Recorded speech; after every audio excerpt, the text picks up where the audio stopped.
Selamat datang di channel YT Artikel 2. Sebelum mendengarkan cerita ini, siapkan terlebih dahulu headset, agar lebih dalam menghayati ceritanya. Dan untuk mendukung cerita ini, admin minta, untuk like, komentar dan tekan tombol merahnya, alias subscribe, dan bagikan ke media sosial kalian. Terima kasih. Jangan lupa untuk bersyukur. Episode 61, Kisah seorang cleaning service yang ternyata anak orang kaya. Setelah Rahman masuk ke dalam rumah mertuanya, ia melihat Agnes sedang bermain dengan kakeknya. Rahman bahagia melihat ayah mertuanya, karena sangat menyayangi Agnes. Pada saat Agnes melihat Rahman di dalam ruang tamu, ia langsung berlari ke dalam pelukan Rahman. Ruben dan Rahman sudah mulai saling menyapa. Ia dulu memang juga tidak suka terhadap Rahman, tapi setelah Agnes lahir, sikapnya menjadi berubah. Apalagi sejak kemarin Rahman membawa gelas anggur Yue Guang sebagai hadiah ulang tahunnya dan pandangan ia kepada Rahman langsung berubah besar. Ia juga dengan senang mengatakan, "Inilah menantuku yang baik. Seberapa kamu kenal dengan barang antik?" tanya Ruben kepada Rahman. Ia merasa Rahman cukup mengerti tentang ini, setelah Rahman bisa mendapat gelas anggur Yue Guang di toko barang antik. "Aku dulu pernah mempelajari tentang barang antik dan hanya bisa mengetahui sekilas saja," ujar Rahman. Paman William memang cukup mengerti tentang ini dan Rahman sudah mempelajari banyak darinya sejak kecil, sehingga ia juga mengerti tentang barang antik. Sebenarnya jika ia tertarik, ia bisa asal mencari pekerjaan dengan gaji 150 juta di bidang barang antik, dengan dasar ilmu penelitiannya terhadap barang antik. Iya, lusa malam ada ajang pertemuan akbar barang antik di Hotel Bintang Laut. Aku ingin mengajakmu ke sana, untuk membeli beberapa barang bagus. Rahman mengangguk. Yang penting Rahman memiliki ilmu untuk barang antik.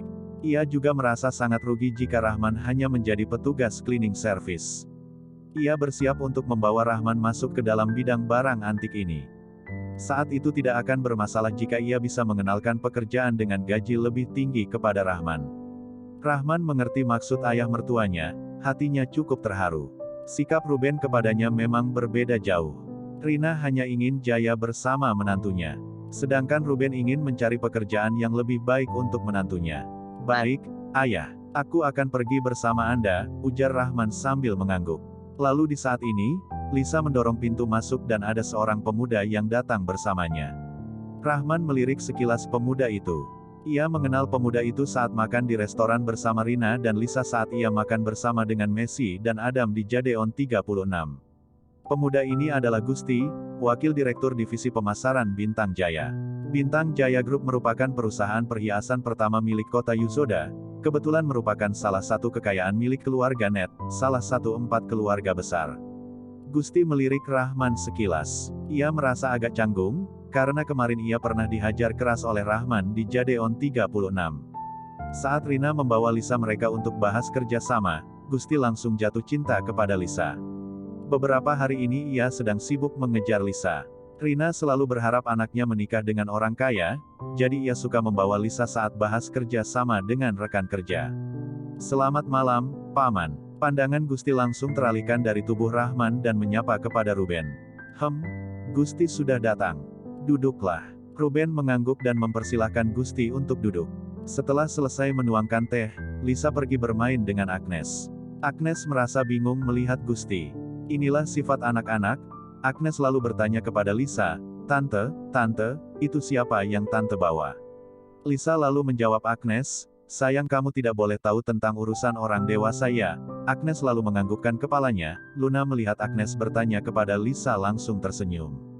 Luna langsung menggendong Agnes, dan berkata dia namanya Gusti teman Tante Lisa. Nanti kalau Agnes sudah besar Agnes akan mempunyai teman juga seperti Tante Lisa.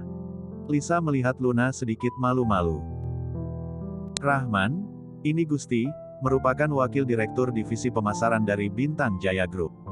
Ajang pertemuan akbar barang antik ini kebetulan diadakan oleh perusahaan mereka." "Gusti, ia Rahman alias kakak ipar dari Lisa. Ia cukup banyak meneliti barang antik, lusa nanti ia juga akan pergi menghadiri ajang itu bersamaku." Ruben saling memperkenalkan mereka berdua. "Salam kenal, Kak Rahman." Gusti sibuk tertawa dan bersalaman dengan Rahman. Ia tidak berani tidak sopan kepada Rahman yang begitu dihormati oleh Pak Yorgen. "Salam kenal." Rahman bersalaman dengan Gusti tanpa ekspresi. "Gusti, Apakah perusahaan kalian masih melamar peneliti permata? Tanya Ruben. Masih, Paman. Tuan muda kita ingin menggunakan kesempatan ajang kali ini untuk mencari peneliti barang antik yang sebenarnya. Ujar Gusti. Iya, bolehkah kamu membantu untuk merekomendasikan Rahman? Ia cukup berbakat dalam bidang ini. Kemarin saat aku ulang tahun, ia menggunakan 2 juta untuk membeli gelas anggur Yue Guang dari zaman kerajaan Qi, ujar Ruben. Gelas anggur Yue Guang dari zaman kerajaan Qin. Gusti agak terkejut, karena barang itu seharga 2 miliar lebih. Untung sekali orang ini. Baik, lusa malam aku akan bantu memperkenalkan Kak Rahman kepada tuan muda kami, ujar Gusti setelah ia terkejut. Tapi seketika rasa hormatnya kepada Rahman menghilang begitu saja. Dulu melihat Pak Yorgen di Jadeon 36 yang begitu ramah kepada Rahman, ia kira Rahman adalah tokoh besar. Tapi siapa sangka kalau masih membutuhkan bantuannya untuk mencari pekerjaan. Ternyata ia juga tidak berguna, pengangguran sejati, hehe. Meskipun hatinya meremehkan Rahman, tapi Gusti tidak akan menunjukkannya di hadapan Ruben. Kalau begitu mohon bantuanmu. Ruben menganggukkan kepalanya, merasa Gusti ini cukup baik. Tuan muda kalian itu bernama Destanet, kan? Rahman tiba-tiba melihat ke arah Gusti. Iya, tuan muda kami merupakan penerus warisan keluarga Net yang pertama. Hampir ada setengah harta kekayaan keluarga Net itu miliknya. Apakah Kak Rahman kenal tuan muda kami juga? Gusti menoleh ke arah Rahman. Ia saja membutuhkan bantuan darinya, bagaimana mungkin ia bisa kenal tuan muda? Pernah bertemu sekali. Rahman jadi teringat beberapa hari yang lalu waktu ia ke Indonesia di mana ia sedang mencari alamat perusahaannya. Ia jadi ingin tertawa lagi mengingat adegan Desta berpura-pura di hadapannya. Tentu 4 keluarga besar di kota Yusoda ini juga berkemampuan dan Rahman sama sekali tidak meremehkan mereka. Setidaknya ia tidak akan meremehkan 4 keluarga besar sebelum ia menguatkan dasarnya.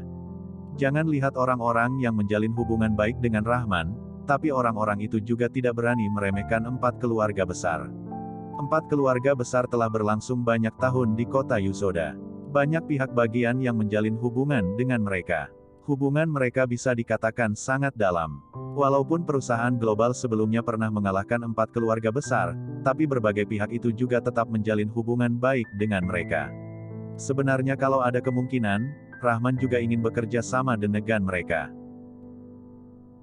Oh, tuan muda jarang untuk ditemukan. Hanya sedikit yang bisa kenal dengannya, sindir Gusti setelah mendengar ucapan Rahman. Ruben tidak mengetahui apa ucapan Gusti, tapi bagaimana mungkin Rahman tidak mengertinya. Ia hanya tersenyum pelan setelah mendengar ucapannya. Setelah Luna keluar dari ruangan, ia memanggil Rahman untuk pulang. Bersama, sesampai di rumah, Luna berkata kepada Rahman, "Ayah sudah baik kepadamu ya. Aku perhatikan tadi ayah sudah sangat bicara luas kepadamu." Rahman tertawa dan mencium kening Luna, berkata ajak Agnes untuk tidur. Pagi hari sekali, Rahman menghubungi 3 orang jaksel setelah ia mengantar Agnes ke sekolah.